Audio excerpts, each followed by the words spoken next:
इस वीडियो का उद्देश्य किसी भी व्यक्ति, संप्रदाय या संगठन को हानि पहुंचाना नहीं है। ये सिर्फ एक अभियान है जो भारत के प्राचीन ज्ञान और विज्ञान को पूरी दुनिया तक पहुंचाने का संकल्प रखता है। अगर आप भी इसमें हमारा समर्थन देना चाहते हैं तो पवित्र भारत यूट्यूब चैनल को सब्सक्राइब करें। लोग समझते हैं कि बड़ी सरल चीज़ है, तुरंत एक बार में हासिल हो जाएगी, ऐसा नहीं है। एक एक चक्र को लगभग 7 वर्ष तक साधना होता है, तब वो चक्र पूरी तरह सध पाता है। ठीक है, तो नहीं तो कम से कम एक वर्ष, तो एक वर्ष 7 चक्र के लिए 7 वर्ष निर्धारित करने ही चाहिए। एक वर्ष के उन्मूलाधार पर एक केवल स्वाधिष्ठान पर ऐसे करके चले। और नवरात्रि में तो गुप्त साधना करने वाले लोग होते हैं वो 9 चक्र पर काम करते हैं। वैसे मुख्यतः 7 ही माने गए, लेकिन वो 9 चक्रों की भी अवधारणा है, और भी कई चक्रों की अवधारणा, लेकिन ये मूल में 9 चक्रों की अवधारणा। नवद्वार, शरीर में जो नवद्वार की अवधारणा है, 9 द्वार होते हैं।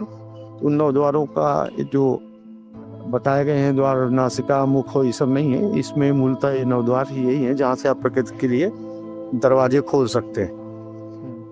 ये 9 चक्र होते हैं, लेकिन वो गुण विषय है, उसको कम लोग जानते हैं और कम ही बताना भी चाहिए, कम ही कराना भी चाहिए किसको। 7 चक्र हैं, इन पर ये ऐसे हैं कि जो ये भी सामान्य लोगों के लिए नहीं, लेकिन विशेष लोगों के लिए है।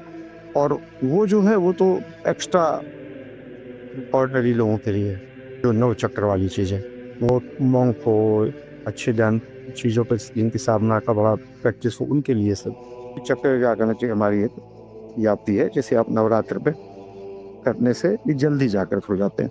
उसके पीछे रीज़न वही होता है, आप शारीरिक रूप से शुद्ध होते हैं, मानसिक रूप से आप तैयार होते हैं, क्योंकि पहले से एक दिमाग बचपन से बना दिया गया है। नवरात्र आ रही है, नवरात्र में बुरा मत करो, बुरा मत सोचो, पूरी परिपाटी बनी है, परंपरा बनी हुई है, जिससे माइंड ट्रेंड हो चुका है, अपने आप ही वो ट्रेंड वो चीज़ें पे आ जाता है। ये नहीं कि और दिनों में अगर कोई चीज़ गलत, आपको दारू पीने का मन कर रहा है तो आप अरे यार चलो पी लेते, लेकिन नवरात्र में हिम्मत ही नहीं पड़ती, माइंड एक तरीके से ट्रेंड हो जाता। दूसरा, आप भोजन इत्यादि अच्छा शुद्ध और सात्विक ले रहे होते हैं। ऐसे भी कभी चक्रों को जागृत करना हो या किसी के लिए विशेष कुछ करना होता है, तो हम लोग पहले भोजन शुद्धि करते हैं, तब चक्रों को जागृत करके उस जगह के भाव या उस जगह की ऊर्जा को बदलना होता है, तो ऐसे करते हैं। इस तरीके से भी होता है कि नवरात्रि में ये बड़ा महत्वपूर्ण हो जाता है, इस पर कार्य किया जा सकता है। सबसे आसान तरीका, पहले तो देखिए मूलाधार से जब ऊर्जा चलती है तो वो अधिष्ठान को भेदने लगती है, यानी वहाँ उसको प्रभावित करने लगती है। यदि वहाँ पर महसूस हो रही है तो बहुत अच्छी बात है, नहीं हो रही है तो आप उंगली की सहायता से वहाँ पर अंदर दबा करके चीज़ को महसूस करा सकते हैं, फीलिंग ले सकते हैं कि हाँ हमारे अधिष्ठान पर कोई प्रहार हो रहा। फिर आप ये भी क्रिया कर सकते हैं कि जो त्रिबंध होता है, त्रिबंध मूलाधार और स्वाधिष्ठान, इन दोनों को जागृत करने का बड़ा अच्छा माध्यम है। इसमें वही मलद्वार और यौनांग को अंदर की तरफ संकुचित करके पूरी श्वास बाहर निकाल दी जाती है और शरीर पेट के अंदर एक वैक्यूम क्रिएट कर दिया जाता है। तो जैसे वैक्यूम होता है, तो वैक्यूम क्या करता है कि जो दूसरी चीजों को खींचने का काम करता है, तो वो भी उस तरीके से भी चीजों को खींचा जा सकता है। तीसरी प्रक्रिया है कि आप पहले थोड़ा कपालभाति इत्यादि करके उसको खूब उस जगह को काफ़ी ज़्यादा उसको जगह पर काफ़ी एक्सरसाइज कर ले उस जगह पर, तब इस क्रिया को करें तो वो और आसान हो जाती है। तो अधिष्ठान या मूलाधार से काम करने के लिए भी अच्छा रहता है। तो इन 2 पर पहले ध्यान दे करके चीज़ों को करना चाहिए। उसके बाद होता क्या है कि आप थोड़ा और ऊपर चलते हैं तो मणिपुर चक्र आ जाता है। आते हैं ना, तो मैं देखा होगा हम उंगलियां लगाते हैं मणिपुर पर, अधिष्ठान पर उंगलियों द्वारा संचालित करते हैं चीजों पर। नाभि पर तो हम बताते ही हैं कि नाभि पर एक अपने अनामिका उंगली को लगा करके वहां पर महसूस करो श्वास को, श्वास आने जाने लगे। तब अब होता क्या है कि केवल नीचे से ऊपर ही नहीं चलना होता, ऊपर से भी नीचे कनेक्ट करना होता है बार बार। तो अधिष्ठान से मूलाधार को भी कनेक्ट करना होता है और मूलाधार से और मणिपुर को स्वाधिष्ठान से भी कनेक्ट करना होता है। तो जब अधिष्ठान में जागरण लगे, स्पंदन लगे, चीज़ हो जाए, तो फिर मणिपुर पर जब आप ध्यान करने लगे, तो मणिपुर पर ध्यान करते समय कब फिर जब मणिपुर पर सांस को महसूस होने लगे ठीक से और कुंभक इत्यादि प्रक्रिया ठीक लगने लगे, तो फिर सोचना चाहिए कि मणिपुर से नीचे स्वाधिष्ठान तक सांस जा रही है, यानी नाभि से 4 अंगुल नीचे, ठीक है, वहां पर सांस जा रही है और श्वास वहां से फिर ऊपर की ओर आते हुए बाहर निकल रही है। तो ये भी एक अच्छी प्रक्रिया होती है स्वाधिष्ठान जागरण के लिए। इसके पश्चात मणिपुर चक्र पर ध्यान दिया जाता है। मणिपुर चक्र जैसे होता है ना, भय इत्यादि में आप देखते हैं ना, हमेशा किसी को भय हो तो लूज मोशंस हो जाते हैं किसी चीज का, कभी किसी से कोई बहुत ऐसा व्यक्ति जिसके अंदर मतलब कुछ घटित होने वाला है ऐसा महसूस हो रहा हो तो उसको लूज मोशन लग जाते हैं, कुछ कचोटने सा लगता है, ये सब क्या है, ये वहाँ पे लोग कहते हैं गट फीलिंग नहीं ठीक आ रही, मणिपुर चक्र से प्रभावित चीजें हैं। इसलिए यदि आपको अपने अंदर साहस पैदा करना है, महत्वाकांक्षाओं को पूर्ण करने के लिए, अचीवमेंट्स प्राप्त करने के लिए आपको मणिपुर चक्र को जागृत करना होता है। लेकिन जब तक मूलाधार और स्वाधिष्ठान को आप ठीक से जागृत नहीं करेंगे, आप मणिपुर को जागृत नहीं कर सकते। तो मणिपुर चक्र पर ध्यान देते समय आपको मणिपुर चक्र को पर जा करके श्वास को वहाँ ले जाएं, निकालें, सब चीजें करने के बाद साथ में जो मैंने बताया कपालभाति और ला सकते हैं, इससे भी लाभ हो जाता है मणिपुर चक्र पे जागृत। बंद वही वैक्यूम वाला ना? हाँ, वैक्यूम वाली। और मणिपुर चक्र जागृत होने पर कई प्रकार की आपको चीजें प्राप्त भी होने लगी। फिर उसके बाद अनाहति की यात्रा के बाद फिर आता है विशुद्धि चक्र। विशुद्धि चक्र भी अपने यहाँ पे बड़ा महत्वपूर्ण चक्र है और जैसे नाम से ही लग रहा है विशुद्धि, तो ये और भगवान शंकर का प्रिय चक्र है ये, इसलिए कहते हैं वो कंठ में विष धारण किए हुए हैं। विशुद्धि चक्र जो है बड़ा महत्वपूर्ण चक्र होता है।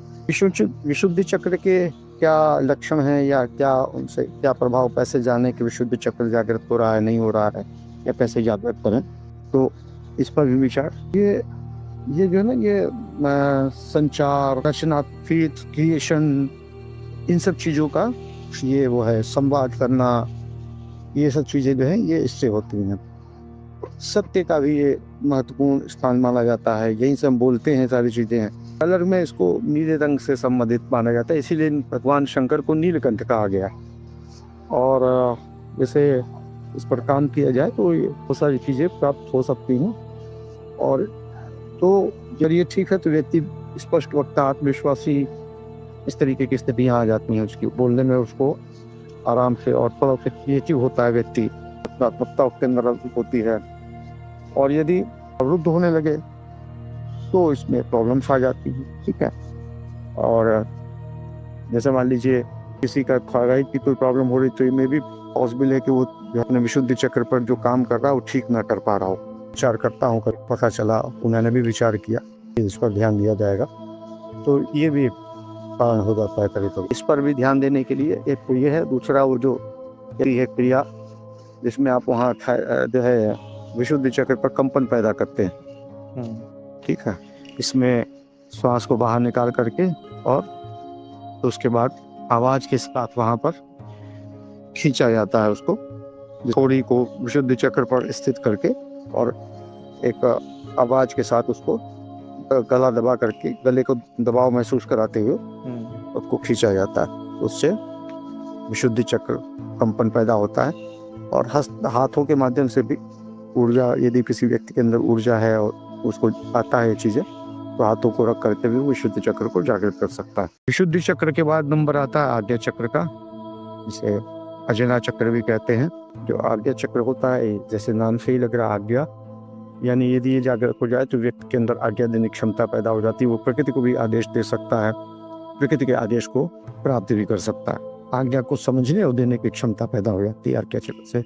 इसको दिव्य दृष्टि भी प्राप्त हो जाती है यहाँ से, इसीलिए इसको तीसरा नेत्र कहते हैं, शिव का तीसरा नेत्र आज्ञा चक्र में जो है। इससे भी ये होता है कि इससे आपको दिव्य दृष्टि भी प्राप्त हो जाती है, आप दूर दृष्टि हो जाते हैं। ये इसका महत्वपूर्ण होता है। शांत रहना सीख जाते हैं आप, बहुत ज़्यादा लोगों पे उकसाने बहकाने में नहीं आते, कोई आपको जल्दी से परेशान करने की कोशिश करने पे भी नहीं करता, और आपके अंदर लोगों की भलाई और बुराई दोनों ही करने की क्षमता पैदा हो जाती है। यदि मान लीजिए आप सही हैं और आपका किसी ने कुछ गलत, बहुत आपको कुछ परेशान करना चाह रहा है, तो आप अगर उस पर बहुत ज़्यादा विचार कर दे उस व्यक्ति के ऊपर, तो यदि आपके चक्र बैलेंस है, सारी चीज़ें हैं, तो प्रकृति स्वयं उसके साथ कुछ ऐसा प्रॉब्लम क्रिएट कर देगी कि उसको दंड मिल जाए। और यदि आप किसी से बहुत प्रभावित हैं, किसी से भाव से जुड़े हुए हैं, तो अब उस व्यक्ति के स्वयं के चक्र यदि ठीक नहीं है तो बात अलग है। यदि ठीक, तो आप अपने आज्ञा चक्र से यदि महसूस करा दें उसको कि कोई तरंग निकल कर उस पर जा रही है और उसको महसूस कर ले जाए, तो उसकी भी चीज़ें संपूर्णता को प्राप्त हो जाती हैं। यानी कि श्राप और आशीर्वाद देने की जो विशेष क्षमता होती है वो आज्ञा चक्र के माध्यम से होती है। इसीलिए शिव का तीसरा नेत्र भी कहते हैं। ये चाहे तो नष्ट भी कर सकता है और चाहे तो एक नवीन सृष्टि, क्योंकि जैसी दृष्टि वैसी सृष्टि, नवीन दृष्टि से नवीन सृष्टि का निर्माण हो सकता है। और इसमें इतनी क्षमता होती है कि इसको नष्ट भी कर सकता है, जैसे कि कई बार बताया गया है, शिव ने त्रिनेत्र को खोल करके भस्म कर दिया, कामदेव को भस्म कर दिया। और ये घटना ये भी बताती है कि जब मूलाधार चक्र परेशान करने लगे, जैसे आप चक्रों की यात्रा कर रहे हैं लेकिन मूलाधार चक्र इतना परेशान कर रहा है कि आप पर काम वासना पर आपका कमांड नहीं रहेगी। आप किसी, मान लीजिए किसी को आप जागृत करा रहे हैं, पता चलता है आप खुद कामासक्त हो रहे हैं, आप स्वयं में थोड़ा परेशान हो रहे हैं, तो उस समय ये आज्ञा चक्र वाला काम करता है। गजना चक्र उस समय जो है वो काम को नष्ट करने का काम करता है, काम वासना को नष्ट कर देता है। इसी पर वो स्टोरी बनी हुई है, कहानी कामदेव की, कामदेव को तीसरा नेत्र खोल के उन्होंने नष्ट कर दिया। यानी यदि आज्ञा चक्र आपका ठीक से बलवान है, तो यदि कभी चक्रों में कोई गड़बड़ी आने की संभावना होती है, इस तरीके की है, तो ये चक्र आपको एक ऐसी पावर देता है जिससे आप अपने को कंट्रोल कर सकते हैं।